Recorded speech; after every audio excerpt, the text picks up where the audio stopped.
There we go. Elden Lord, may you take the throne. Apparently, they're trying to bring Elden Ring to the Nintendo Switch.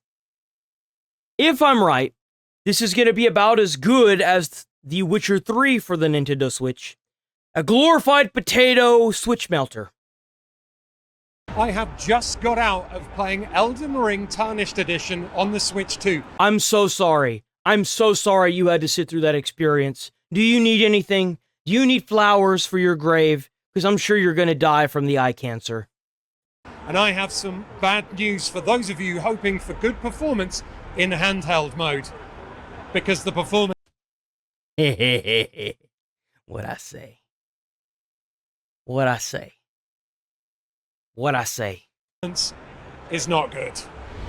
This world is in dire need of repair. You could not play The Witcher 3 without it being plugged in. Like, you couldn't. The battery would drain in like 30 minutes. The console stayed hot, like scalding hot. And then to top everything off, it was completely potato-fied. You couldn't see, like, 5 steps in front of you because they had to add, like, a fog effect to everything. It looked terrible. It was terrible. So, unfortunately, we weren't allowed to record any footage. I bet you weren't. They need to make sure that whenever people buy it, they have this impression that it looks just as good as the console. Playing on the Switch 2, but I'm going to talk through my experience with the handheld mode and just let you know how it handled on the Switch 2 and where the problems arose. Because the queue behind me is all for Hollow Knight Silksong, no one is actually playing Elden Ring 2 Tarnished Edition on the Switch yet. So we had to start from the very beginning, going through the menus, creating a character. I picked the warrior with the 2 swords. And then we entered into the tutorial area. Inside the church, the game ran fairly smoothly, but as soon as I exited out into the open area where the grafted Scion tutorial boss is, everything started to chug really badly. Spinning the camera around from left to right really showed the frame rate drops. Standing still, it was fine. The pixel count looked great. It actually looks really... See, what did I say when this Nintendo Switch 2 is going to come out? They're going to try and market it as something that it's not. Oh, but it's got upgraded graphics. It looks better. It's stronger. It doesn't matter. It's running a graphics card that's meant for a laptop. It's running a CPU meant for a laptop. It's running a screen meant for a laptop. It's going to chug. You can't get a laptop and expect it to do what a full-blown desktop can do. You can't. It won't work. Detailed and really good on the small Switch 2 screen. I gave the game a pause, went into the menus to see if there was a graphics or performance mode that I can choose from. Nope. There wasn't. It seemed to be just one standard mode with HDR switched on. So the whole game was in HDR. Again, looks lovely lighting-wise. It was just any type of camera movement, it began to chug. And this, you know why? It's because of the shadows and how. So, like, whenever a lot of people think that it's really easy to downgrade a game like Elden Ring and put it on something like the Nintendo or the Steam Deck. Actually, I think the Steam Deck can run Elden Ring pretty well. But the thing is like, you have to make the images sharper. So it could mess with the shadows a lot more. And that's probably where you're getting your drop frames from. And you're also getting your drop frames because the console just wasn't meant... The handheld, not the console. The handheld, the Nintendo handheld, wasn't meant to play these style of games. It wasn't. It was meant for a console. Played Elden Ring before, camera movement is very important. You're doing a lot of circling, you're doing a lot of dodging. The Nintendo Switch handheld was meant to play things like Mario Kart and Mario Party and Donkey Kong, which for the most part are just copy and paste replicas of the prior games. Whether you like to admit it or not, that's what they are. When you are attacking bosses, coming up to the grafted... What's crazy is that one of the selling points for the Nintendo Switch 2 Super Mario Kart was the fact that you could go anywhere in the world.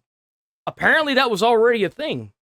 Scion itself, The people that are brainwashed to buy Nintendo products, I guess, are just too stupid to realize I that. was pretty much instantly killed because the button placement on the Switch 2 is slightly different to the PlayStation 5, which I normally play it on. Obviously, the Nintendo button placement is always slightly different, but when you have a game like Elden Ring, which is complex enough already, trying to figure out what button did what on the Switch 2 was very confusing.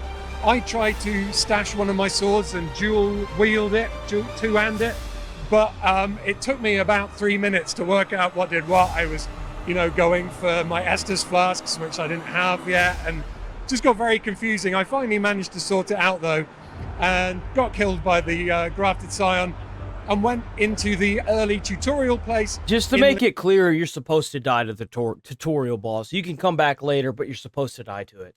Limgrave. Now, the underground section of Limgrave starts off with that section where you can drop down into the tutorial area.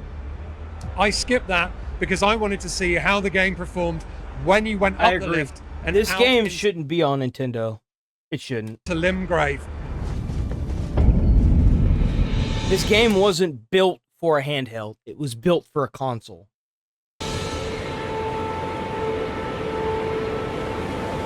Making my way up that lift and then sitting by my first sight of grace was fine. It felt normal and I had no complaints there. But again, as soon as I opened up those double doors and entered into Limgrave and you see the Erd tree in the background, it started to chug.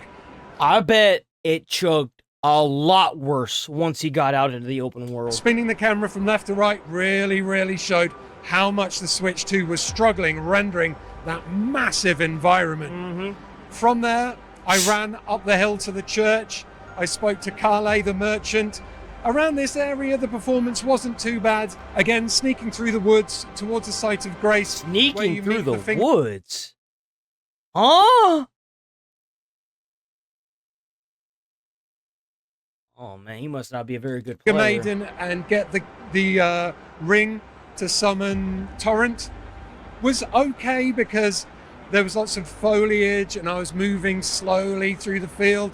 The performance didn't feel as bad there, but jumping onto Torrent once I got him and running through the middle of that town. I bet they slowed down the movement speed of Torrent to make it to where it didn't like crash.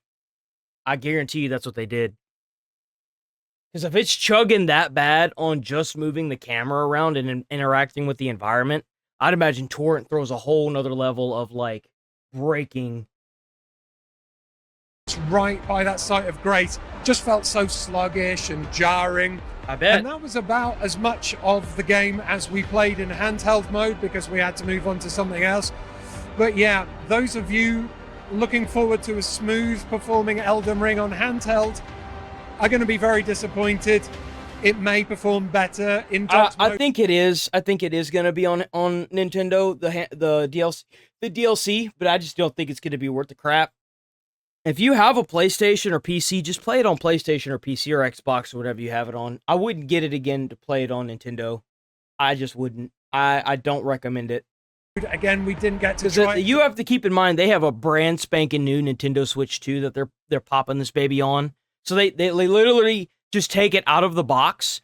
They connect it up to the battery thing, and they probably have a little stand for it, like brand spanking new Nintendo.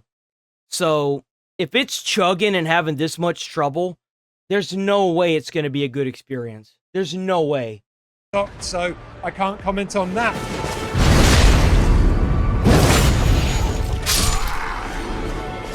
But for any more information on Elden Ring Tarnished Edition,